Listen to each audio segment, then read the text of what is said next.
Hello and welcome to the video. This is a video about the Maiden of this thing here. This is the Vulcan Innovations Dove. I've done a couple of videos already showing about the unboxing and also how I've built it out.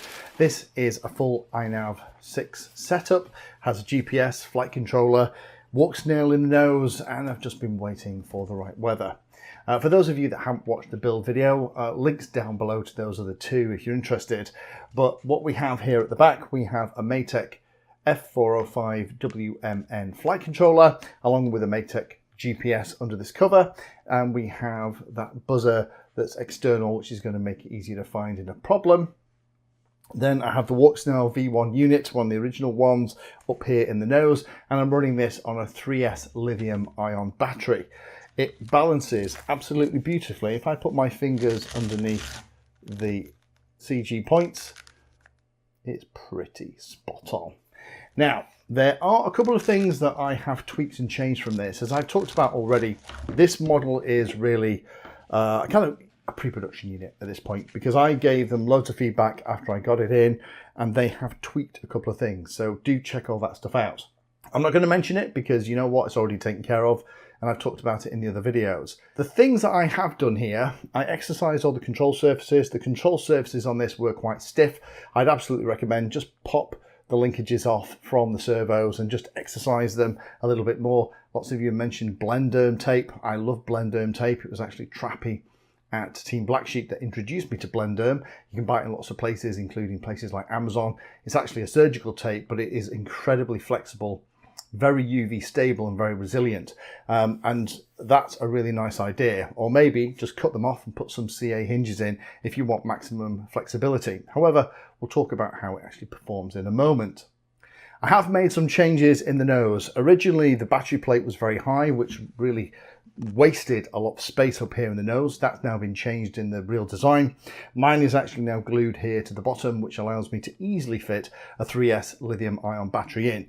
Sadly, the body is not quite wide enough for a 4S lithium ion battery. I think it's a bit of an oversight. Hopefully in future versions they'll make it so it will support 4S, but also have that extra little bit of room in the nose to support a 4S lithium ion pack, because it's going to fly for a very long time with that kind of battery installed. I did, as I mentioned before, cut a tunnel between the flight controller and the GPS. That's now part of the design if you buy one now. I did also tweak the prop a little bit. The prop by default goes too far forward. I put two little bits of insulation tape here at the very root, just so that it can't go any further forward than this far. That means it isn't going to catch the back of the wings, which I think is pretty important. I have added a couple of extra exhausts here on the side for air. There's loads of airflow coming in through the nose, through this big hole, and there's extra airflow in the sides here. The original design was kind of made for a big kind of air channel through the bottom of the whole plane, exhausting out of this kind of inverse nostril at the back. However, with the battery where it is, that's blocking a lot of that airflow. So what I've done is I've added some extra vents here to exhaust the warm air from the Walksnail unit right here in the nose. Under where the CG points are, I have glued in a couple of pieces of P600 wet and dry sandpaper using a little bit of Yoo-Hoo pour. That gives me a fantastic grip. I can hold it upside down just using two fingers. That means that even if I'm flying in wet grass and after the first landing the whole underneath is absolutely soaked, I can still hold it to throw it. That also brings me on to something else. Normally with auto launch, I will have set this up so that as soon as I arm the model and increase the throttle to 100%, the prop will be spinning. That's my kind of standard way of setting it up. However, I'm not doing that with this, not at all. The reason is that the prop is going to be very close to my fingers as I throw this thing in the air. This at the moment is about 622 grams. As it sits in my hands. That's towards the lighter end of the spec. With these big wings, I'm not too worried about it crashing into the ground. So I'm going to have the prop essentially not turning, which is something I don't do with auto launch very often. But I'm just worried that that prop is kind of there. As I throw it, hopefully it's not going to hit my hand, but there's a chance it might. So to remove that chance, throttle, auto launch idle throttle is set to 1000. The only other last thing that I've done is actually on the tail. You will notice here on the tail that servo up there is not the one that was supplied. I've had to swap that out. Unfortunately, I've already had one attempt at a Maiden, took it all the way to the field, roped in a friend of mine to be my spotter and hat cam operator, and when we got there we found that that servo had stripped. Bit of a disaster, and I think that's because I was transporting it without it being broke down in the case. I haven't been taking mine apart because it is held together by these plastic screws at the top.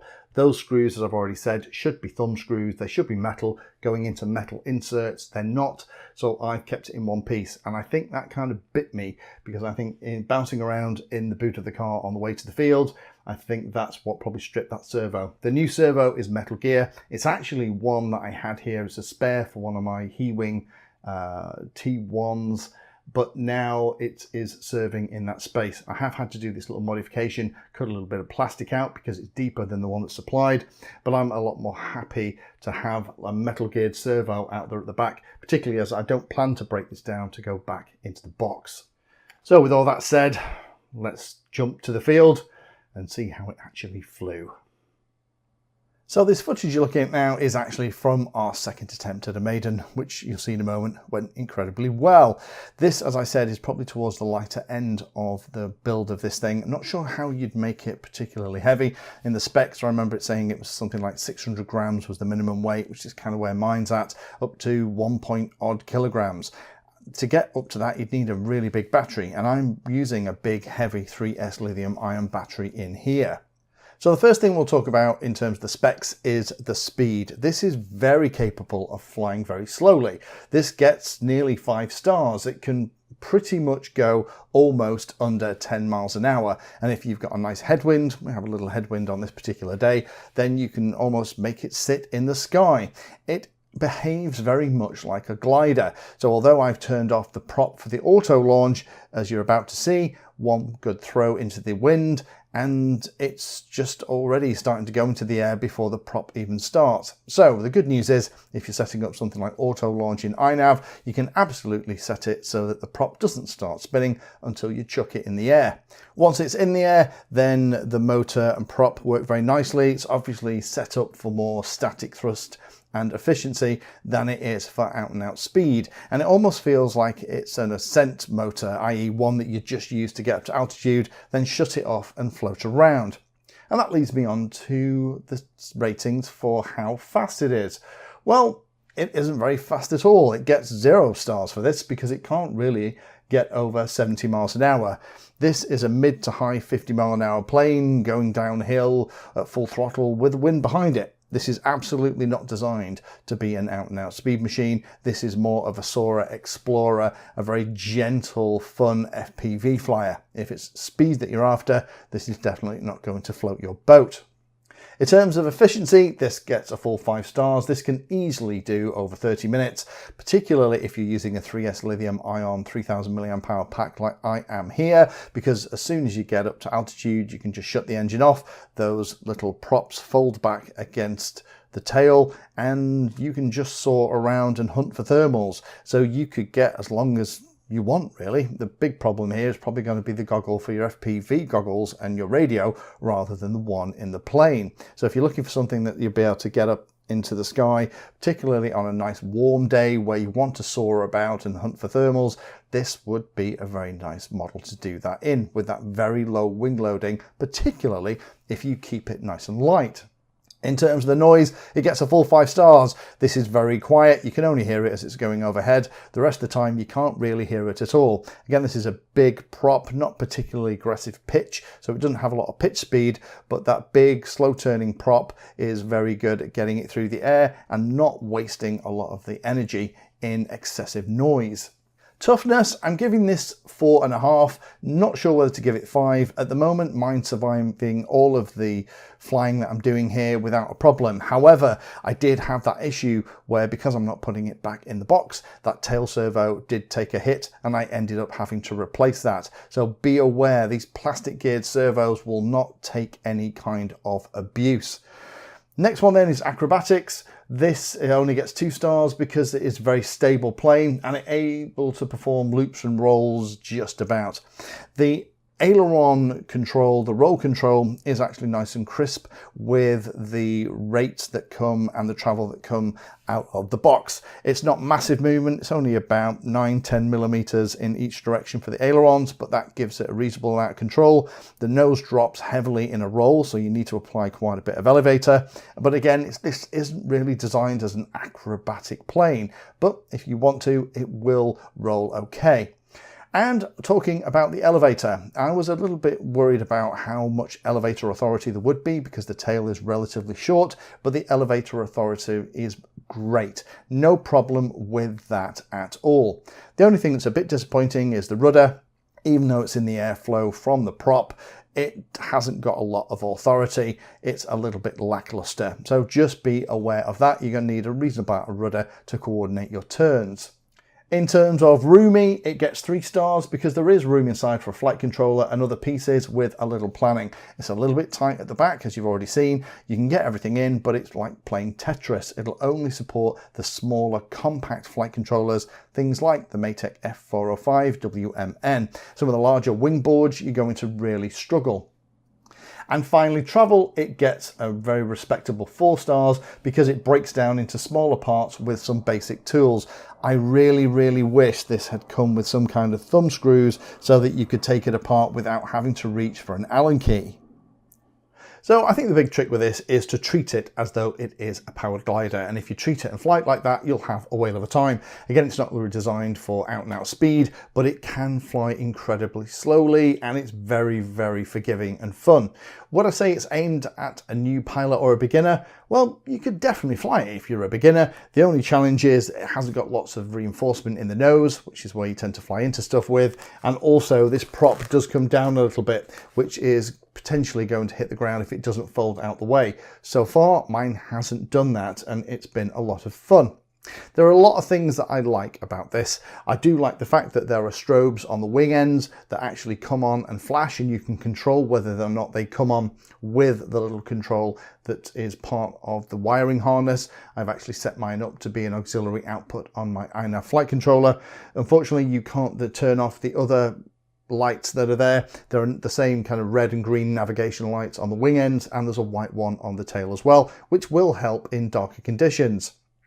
I really like the clipping wings. These little clips so far are holding up great, and to be able to just clip them on as easy as this is fab. It just means that you don't have to worry about trying to thread a carbon fiber tube through the middle of the model and try and avoid all the wires that you've put in there. Something I fight with a lot on some of the older stuff that I have here. The way it goes together is really nice. And the other thing is I do really like this motor tail design. I have set it up so that I can just throw it in the air without the prop running. That's not how I tend to set it up, but actually it doesn't mind at all with this kind of lighter weight with that 3S lithium ion battery in it. I just chuck it, it just floats, the prop then starts, and iNav does the whole auto launch thing for me. I would be happier though if they had made the tail removal and the horizontal stabilizer removal toolless with little thumb screws, particularly thumb screws in that tail where it's not self-tapping screws going into plastic. That isn't going to survive long over time.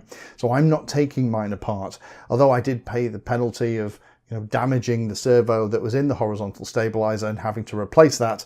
I think it should just be metal geared servos. Would have been nice all round and give people the option of whether or not they want that case.